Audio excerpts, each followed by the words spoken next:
দর্শক স্বাগত জানাই ভিট নিবেদিত সৌন্দর্য বিষয়ক অনুষ্ঠান গ্লস অ্যান্ড গ্লিটারে। আপনাদের সাথে আছি আমি নুসরাত জাহান এবং আজ আমার অতিথি হিসেবে আছেন বিউটি এক্সপার্ট সাদিয়া তাসমিন তোলা। আপু আসসালামু আলাইকুম, কেমন আছেন? ওয়ালাইকুম আসসালাম, ভালো আছি। আপনি ভালো আছেন? ভালো আছি। আপু, রমজানের সময়টাতে যেটা হয় যে দীর্ঘ সময় আমরা পানি পান করা থেকে বিরত থাকি, বা দেখা যাচ্ছে যে ইফতারের পর থেকে সাহারি পর্যন্ত যতটুকু পানি পান করতে পারি সেটাও খুব কম হয়ে যায়। তো এই যে সমস্যা, এটা থেকে আমাদের হেয়ার এবং ত্বক দুটোই কিন্তু ড্যামেজ হচ্ছে। সো আমরা আসলে কিভাবে একটু মেনটেন করলে, বা কী ধরনের ফুড, কী ধরনের লাইফস্টাইল মেনটেন করলে এই সমস্যাগুলো থেকে একটু সেফ থাকতে পারি? থ্যাংক ইউ আপু। সেটা হচ্ছে খুব অল্প সময় পাওয়া যায় এই সময়টা, যে পানি খাওয়ার যে ব্যাপারটা বা লিকুইড যে নিব সেই ব্যাপারটা। তো প্রথম সাজেশন খুবই কমন, সেটা হচ্ছে যে যতটুকু সময় পাওয়া যায় অতটুকুতে একটু বেশি বেশি লিকুইডটা নেওয়া, আর পানিটা যতটুকু খাওয়া যায়। তারপরে দেখা যায় যে দিনের বেশিরভাগ সময়ই হচ্ছে এই লিকুইডটা নেওয়া হচ্ছে না, পানি খাওয়া হচ্ছে না। তো তখন যেই প্রবলেমটা হয় যে আমরা দেখা যায় স্কিনটা ড্রাই লাগে, হ্যাঁ, হেয়ারটাও ড্রাই হয়ে যায়। তো সেই ক্ষেত্রে কি করতে হবে? আমরা যেহেতু ওরালি পাচ্ছি না, সেই ক্ষেত্রে আমাদেরকে উপর থেকে এক্সটার্নালি যে যা যা দেয়া যায় সেটা ট্রাই করতে হবে।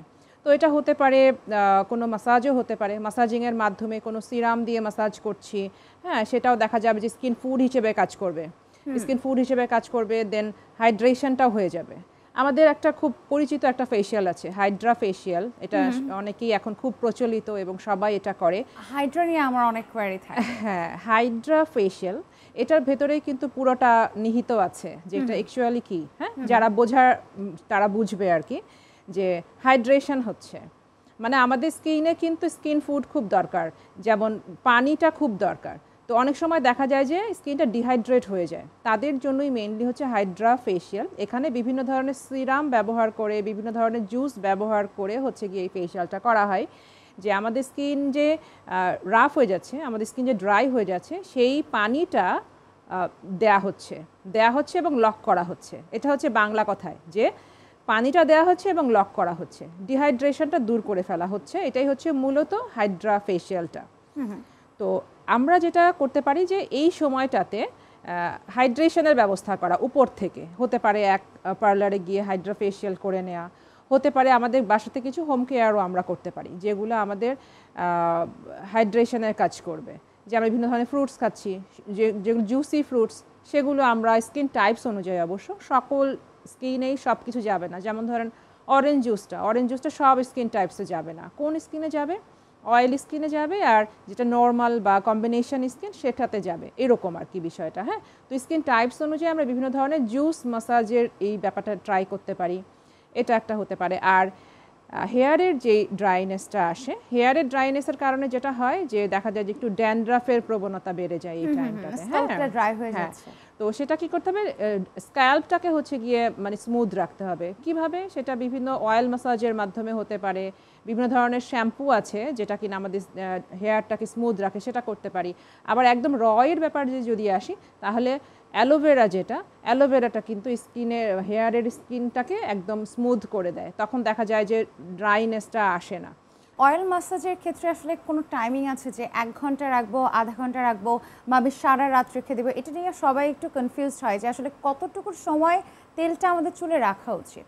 খুবই ভালো এবং খুবই গুরুত্বপূর্ণ একটা কোশ্চেন এটা।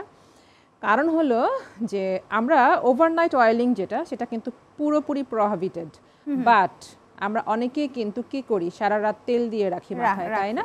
সারাদিন তেল দিয়ে রাখি, পরের দিন হচ্ছে কি হেয়ারটা ওয়াশ করে ফেলবো, ভালো কন্ডিশনিং এর কাজ করবে। Actually not. ওভারনাইট অয়েলিং একদমই প্রহিবিটেড, নিষিদ্ধ। ওয়াই? কারণ হচ্ছে যে আমরা প্রতিনিয়ত কিন্তু অক্সিজেন নিচ্ছি, শ্বাস প্রশ্বাসের মাধ্যমে প্রতিনিয়ত অক্সিজেন নিচ্ছি, বাট অনলি নট যে শ্বাস প্রশ্বাসের মাধ্যমে অক্সিজেন আমাদের শরীরে যাচ্ছে, আমাদের যে স্কিন পোর্সগুলো আছে, যতগুলো লোমকূপ আছে মাথা থেকে শুরু করে পুরো শরীরে, পা থেকে মাথা পর্যন্ত, প্রত্যেকটা লোমকূপ দিয়ে প্রতিনিয়ত অক্সিজেন যাচ্ছে, যেটা কিনা আমাদের স্কিন ফুড হিসেবে কাজ করে, আমাদের হেয়ারের ফুড হিসেবেও কাজ করে। অক্সিজেনটা যেন প্রপারলি যায়। অনেক সময় হয় কি, পোর্স ক্লগ হয়ে যায়, তখন অক্সিজেনটা ভেতরে যেতে পারে না। এই যে অয়েলটা, এই অয়েল হচ্ছে একটা ইনগ্রেডিয়েন্টস যেটা কিনা আমাদের পোর্সটাকে ক্লগ করে। তো পোর্সটাকে যদি ওভারনাইট ক্লগ করে, তার মানে কি হবে? ওভারনাইট অক্সিজেন পোর্সের ভিতর দিয়ে যাবে না, এবং অত লং একটা টাইম যে আমাদের চুলের খাবার তৈরি করার কয়েকটা মূল উপাদান আছে, হ্যাঁ, সেটার মধ্যে একটা হচ্ছে গিয়ে অক্সিজেন। তো এই অক্সিজেনটা কি হয়, প্রতিনিয়ত পোর্স দিয়ে যায়, যাওয়ার পরে হচ্ছে স্ক্যাল্পের ভিতরে অনেক কিছু ব্যাপার স্যাপার আছে, সেখানে খাবার তৈরি হয় একটা জায়গায়। তো সেটার মূল ইনগ্রেডিয়েন্টস হচ্ছে গিয়ে অক্সিজেন। সেই অক্সিজেনটা যদি ক্লগনেসের কারণে অক্সিজেনটা না যেতে পারে, তখন তার চুলে খাবার তৈরি করতে পারে না। তো তখন কি হয় যে চুলটা দুর্বল হয়ে যায়, চুল উঠে যাওয়ার প্রবলেমটা হয়। তো ওভারনাইট অয়েলিং সবার আগে বাদ। আপু অনেক ধন্যবাদ, আপনি এত ইনফরমেটিভ কথাগুলো আমাদের সাথে শেয়ার করলেন, এবং আমি নিঃসন্দেহে এতটুকু বলতে পারি যে যারা দর্শক শ্রোতা আছেন তারা এই কথাগুলো শুনে অনেক বেশি উপকৃত হবেন। শুভকামনা রইল, ভালো থাকবেন। আপনাকে অনেক ধন্যবাদ। প্রিয় দর্শক, ভিট নিবেদিত সৌন্দর্য বিষয়ক অনুষ্ঠান গ্লস অ্যান্ড গ্লিটার থেকে আমি নুসরাত জাহান আজকের মতো বিদায় নিচ্ছি। আবার দেখা হবে কোনো বিউটি এক্সপার্টকে নিয়ে। ততক্ষণ পর্যন্ত ভালো থাকুন, সাবধানে থাকুন আর সুন্দর থাকুন সবসময়। আর নয় ভয়, এখনই সময়। 50টিরও বেশি কোর্স করুন একদম ফ্রিতে। আজই রেজিস্ট্রেশন করে এগিয়ে যান স্বপ্ন পূরণের পথে। ভিট কনফিডেন্স একাডেমি।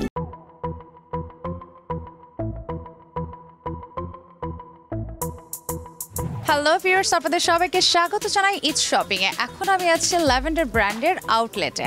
আপনাদেরকে দেখাবো কি কি কালেকশন এখানে আছে, আর পুরোটা সময় জুড়ে আপনারা অবশ্যই আমার সঙ্গে থাকবেন।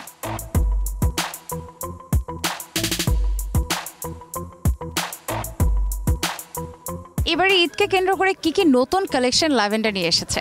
ঈদ মানেই তো আনন্দ আর স্পেশাল কিছু, সো ল্যাভেন্ডার বরাবরই এটা কখনো মিস করে না।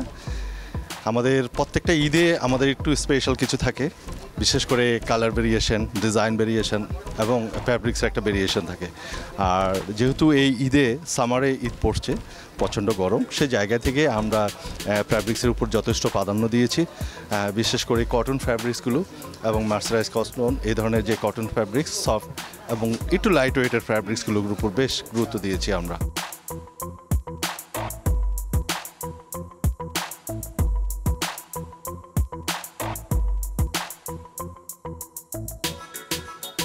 বিভিন্ন শপে তো ঘোরা হচ্ছে, কোনো পাঞ্জাবির কালেকশন কি পছন্দ হয়েছে বা খুব ভালো লেগেছে এরকম কিছু পেয়েছেন? অনেকই ভালো পাঞ্জাবি ভালো লেগেছে, কিন্তু অনেক সময় দামের বিষয়টা মাথায় রাখতে হয়।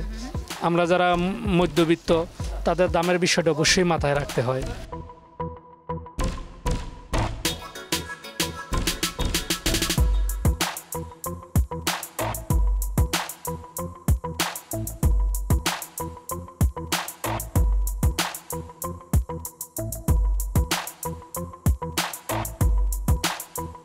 আমি কোনো রকম ধরেন একটা পাঞ্জাবি নিতে আসছি, যত কম দামি পারি নিবো আর কি।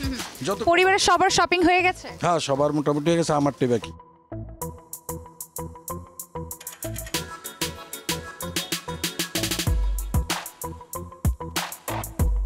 এই শপে কি ভাইয়ার পাঞ্জাবি বা অন্য কোনো কালেকশন দেখতে আসা হলো? হ্যাঁ, ওর পাঞ্জাবির জন্যই বেসিক্যালি এখানে আসা এখন। আপনি যে কোনো ডিজাইন, হ্যাঁ, এক্সক্লুসিভ ডিজাইন যদি চান, হ্যাঁ, তো এখানে আসা উচিত, এবং প্রাইস রিজনেবল আমি বলবো। আর আপনি এবার ঈদে কি নিয়েছেন বা কি শপিং করেছেন?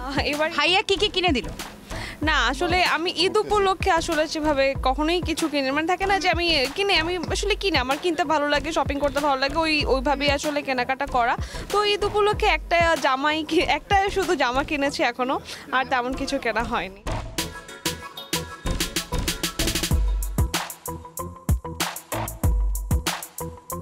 প্রাইজিংয়ের দিকটাও আমরা খুব বেশি মাথায় রাখি, বিকজ অফ ঈদে বিশেষ করে একটা মানুষের অনেক কিছু পারচেস করতে হয়। কোন দিনের কোন সময়টাতে বেশি ভিড় থাকে? ক্রেতা সাধারণ কখন আসে বেশি? অ্যাকচুয়ালি সব সময়ই আসে, বিশেষ করে এই মার্কেটটা একটু বিকালবেলাটাই সবচেয়ে বেশি জমে, আর রাতে তো প্রচণ্ড হয়। আর আমাদের মার্কেট অন্য মার্কেটের মতো 8টায় বা 9টায় বন্ধ হয়ে যায় না, আমাদের রাত 2টো পর্যন্ত নন স্টপ চলে।